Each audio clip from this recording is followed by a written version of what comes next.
Oh, we found a horse. Is this my horse?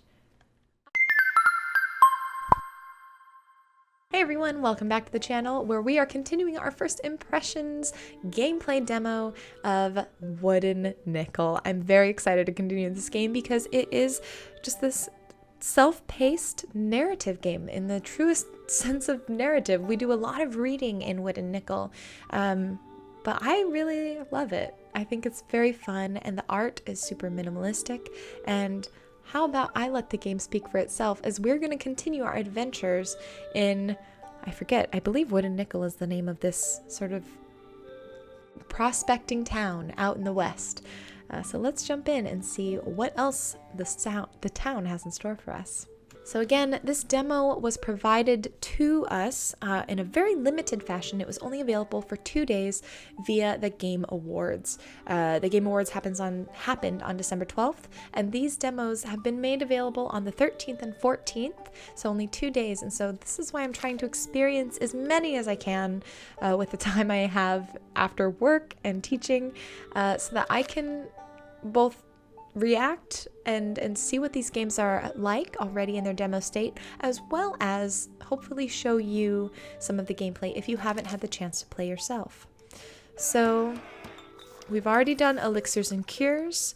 We went to the saloon and we talked to the local rancher about a Thunderbird.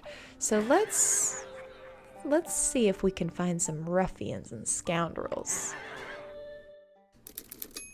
Pine Forest, high noon. Ooh, this is the time for ruffians and scoundrels, that's for sure. Oh no. Nothing?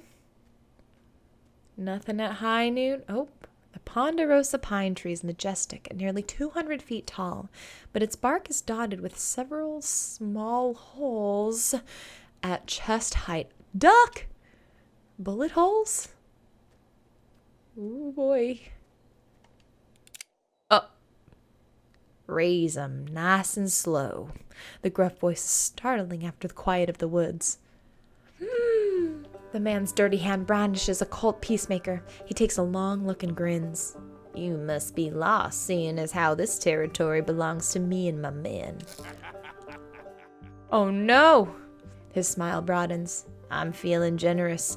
My boys and I got us, we found an abandoned coach. Folks lit out and left it loaded with all sorts of fine goods. You sell them for us and I don't pull the trigger. With his gun, he gestures deeper into the forest. Oh no. But what if I don't want to do that? Okay, I will. Okay. I don't have a gun. Down the old deer run is the stagecoach, half wrecked, but still laden with crates and luggage. There is no sign of their rightful owners. Do we have a deal? I'm gonna see what happens if I book it. I'm gonna get shot. Oh! Dang it. The outlaw calls out over the echoing gunshot. That's a warning. Next time I won't be so kind. Oh, I actually made it away. Room 3. Evening. Oh my gosh. I couldn't bear to do something potentially illegal. All right, so it looks like we don't have anything in our chest. There's the Benjamin Franklin book, which I am not going to read right now. Let's go to bed. Please don't let this be the end of the demo. I want more. Tuesday, September 3rd, 1895. Ooh, fun. Farm recovers from late summer flood. The Acero farm, destroyed by flood last month, has lately been rebuilt with considerable aid and industry. Planting has begun in earnest that the area may continue to be supplied with foodstuffs. Re-election campaign underway. Mayor Thomas will describe his bold vision for Wooden Nickel in a grand speech upon the steps of the courthouse this morning. General store, hardware, dry goods, and items bought and sold. Oh, interesting. So if I had taken those items, I bet you the general store would be one of my first stops. Post office, mail arrivals and departures, 8 o'clock a.m. to 5 o'clock p.m. Mexican hogs become a nuisance. Several folks report run-ins with the javelina herd in the mesquite stand east of town. Fearsome critters from the celebrated travels of Jerica C. Handy. Handy, hold on. Same Handy as of the elixirs? Now, I'm curious. I might go to that. Costly set of school primers feared lost. Oh no, the disappearance of last week's stagecoach has affected local institutions, including the school, which was to receive a set of primers carried by the stage. I should have taken those items. I could have given that. I bet you the primers were in there, and we could have helped the school out.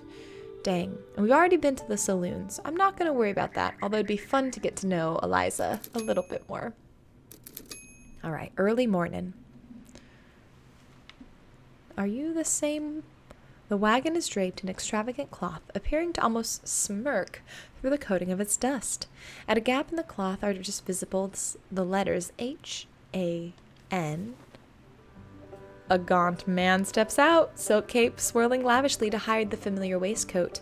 A top hat and greased mustache are now affixed to his head. Mr. Handy, you look familiar. He rubs his hands, eyes glinting.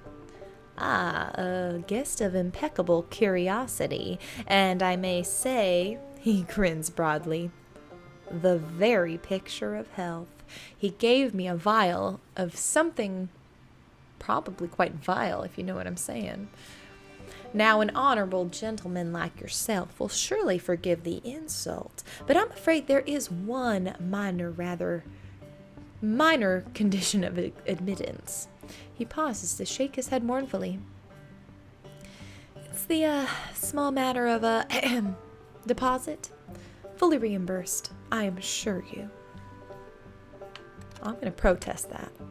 Now, he raises his hands. Afraid I must insist. An honest working man like myself is obliged to be cautious, and I surely hate to think you a swindler. Pocketing an exorbitant sum, the man smiles grandly and throws open the side of the wagon. He is going to run off with my money. To reveal an array of thoroughly impossible creatures. The cactus cat, spiny desert dweller. It's not clear if this one's best classified as plant or feline. Mounted at one end is a large snake swallowing its tail. The hoop snake. Few survive its deadly rolling attack. Donated in memory. Ah, pardon my intrusion, but I believe you just handled that critter. The man rubs his chin. As per the agreed upon terms, I'm afraid your deposit is now for... What? I don't have cash, I don't have a money value that I have in my pocket that I gave him, but the fact that he did that makes me mad. Now, don't argue, I am after all a generous man, he adds with an ingratiating grin. I would not send a visitor away empty-handed, however he may have offended my person. Wiping away what must have been a truly monogamous tear, he presents the allegedly defiled hoop snake with a bow. May you someday walk an honest path. Oh, I should have picked up that cactus cat second. Dang. Also, now I have a hoop snake. Let's see. Let's check out the javelina herd. I'm kind of interested in the hogs. All right, we're in morning. So it looks like we could probably experience 4 different stories a day. We've got, oh no, there is a missing cowboy. The cowhand's horse stands staring into the mesquite with flared nostrils, ears tense forward.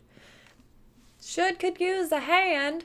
Oh, it's my bunny from the Thunderbird, calls a familiar voice calmly. Grab that rifle from the saddle, would ya? Okay. Just got it. Oh, gave me a minor start.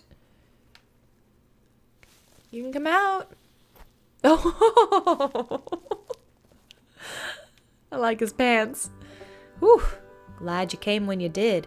Had a mesquite thorn where it didn't belong, and these pigs sure stink to high heaven.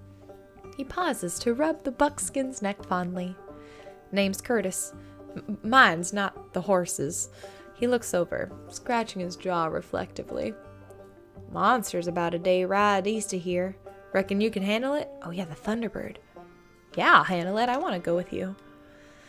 Guess we ought to find you a horse then. And I sure hope you ride better than you shoot. Mid-afternoon. Oh my gosh, we're on an adventure. Oh, we found a horse. Is this my horse? I shall name you Oreo. I just can't understand it. Curtis stands looking over the ground where his monster had lain. That thing was right here when I left, and it's too big for anything smaller than a grizzly to drag off. Ain't no one else around for miles. Haunted?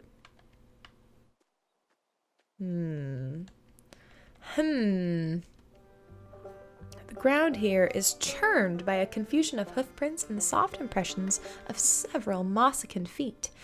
Strangely, there is no sign of blood. I can see these tracks just as well as you, and I know what it looks like. Curtis is quiet for a moment, considering. Then abruptly he gives a shout. He crouches, points triumphantly to a small hole at the heel of one of the prints. That, compadre, is the mark of a spur, and I've yet to meet an Indian who'd need a pair of these. If Indians didn't do this, then somebody sure went to a lot of trouble to make it look like they did. Curtis muses, shaking his head as he straightens. I'm blamed if I know what to make of it. He looks over. Anyhow, you've got the desperate look of a saddle-sore man, and my ranch is still a ways from here. Better head on back into town. Oh, and mister... Curtis hesitates and looks down for a moment. When he raises his head, the familiar grin is back. Thanks for not laughing. Oh, I've made a friend! Room 3. Oh, it took me the rest of the day to get back to my room. All right, let's go to bed then. My gosh. So good. Well, I wonder what's going to happen on the third day. Yes. Oh, perfect. Okay, here we go. I want to know this Thunderbird story. Wednesday, September 4th. Indians on warpath again, says Mayor. A private investigation led by Mayor Thomas Thomas was reelected, has concluded a band of Navajo are behind the recent string of robberies. No, it was the bandits. When told, Sheriff Marcus commented only, seems convenient. Oh no. See, ranchers have begun to graze their growing herds on previously unused land nearing Indian territory. Liquidation sale, school closing because I didn't act. Oh my gosh. Okay. I have such a stake in this now. I need to replay this, but with the coach, I need to take the items and just betray the bandits, report the bandits to the sheriff, tell the Mayor Thomas. So many things I could have done instead of just riding out to, I made a friend with Curtis. That's nice. But school. Local blacksmith recounts glory days. Ponderosa pine, do not disturb tenants, come armed. Apothecary, all ailments eased or cured. Clerk wanted. Honorable judge requests nondescript clerk. Ideal candidate has strong arm. Flexible morals. That doesn't sound like some... Eliza's copying and composition. Fine writing for purposes, business and personal. Well, that's cool. This is provide public notice as regards to the foreclosure of the residence of Lila Thompson. Auction held in 30 days. Wow. Okay, so these things are happening and I want to make them better and I don't know where to start. Okay. I'm going to go to the mayor because if there's a way I can tell them that those bandits did it and the Navajo did not, that's something I should do. The editors... The editors of this paper sincerely hope you enjoyed your trial issue and that you may soon elect to make an extended return to our distinguished town. Dang it, the demo is done. Until then, do you wish to receive further news of Wooden Nickels development? All right, I'll click end trial for now because I think I'm already signed up for the newsletter. Oh no! Okay, hold on, let me reopen this. Just so there's something you can look at. In the meantime, There we go. It should pop up in a second. Brain and Brain. Thank you so. A Quiet Adventure by Brain and Brain. I love it. Again, if you enjoyed Wooden Nickel like I did, I am already invested in this town. I need to know what happens to all these people, how I can help. Oh my gosh. I got so fired up about that sheriff being lazy. But if you are interested in Wooden Nickel or the previous game by Brain and Brain called Burly Minute C, please do check out Burly Minute C. You can get it now on Steam and probably other platforms. I would assume. I should look it up. Hold on one second. I'm gonna see if it's available on Switch. Just checked. Burly Minute C is available on Nintendo Switch, so it's wonderful. It's just a short little narrative adventure, less reading than Wooden Nickel. So if you thought maybe Wooden Nickel had maybe more reading than you prefer, that's totally fine. Try Burly Minute C. If you still like this aesthetic and sort of the sense of humor and whimsy that this game brings, I think Burly Minute C is a little bit more fantastical, felt more like a fairy tale that came alive through a video game. Wooden Nickel definitely has a little bit more realism and a little bit more seriousness that I think it'll probably bring up later. I mean, we've got the conflict between the Navajo tribe and the people of Wooden Nickel, the town itself, and the sheriff clearly seems to be blaming things on them, you know, because it's easy, convenient. So I think there's greater or broader themes at play here that I'm really interested to see how they dive into. But also it's just a really beautifully done game. This kind of art style, I just don't tire of looking at it. The animations are smooth, and yeah, I'm really excited to see what the final game has in store. So if you're also interested, again, find them, follow them, wish list, all of that good stuff. And if you're interested in seeing more indie games, whether they're curated lists of games to pay attention to, demos, first impressions, blind playthroughs, or full let's plays and or reviews, follow this channel. If you like hanging out, I'd love to have you here. And I'm also on twitch.tv/Kimchica, where I stream twice a week, Tuesdays and Wednesdays at 8:30 p.m. Pacific time for a few hours, again featuring indie games like this. I tend towards the cozier, more wholesome, narrative focused games with, you know, occasionally I'll do some more I call them mechanically minded games, but I do tend towards the more narrative stuff. So if you enjoy that, if you think our tastes align, come and hang out. It'd be lovely to have you. All right, I will see you in the next video. I hope you're finding lots of indie games to play, and I hope you have a wonderful day or night. All right, bye.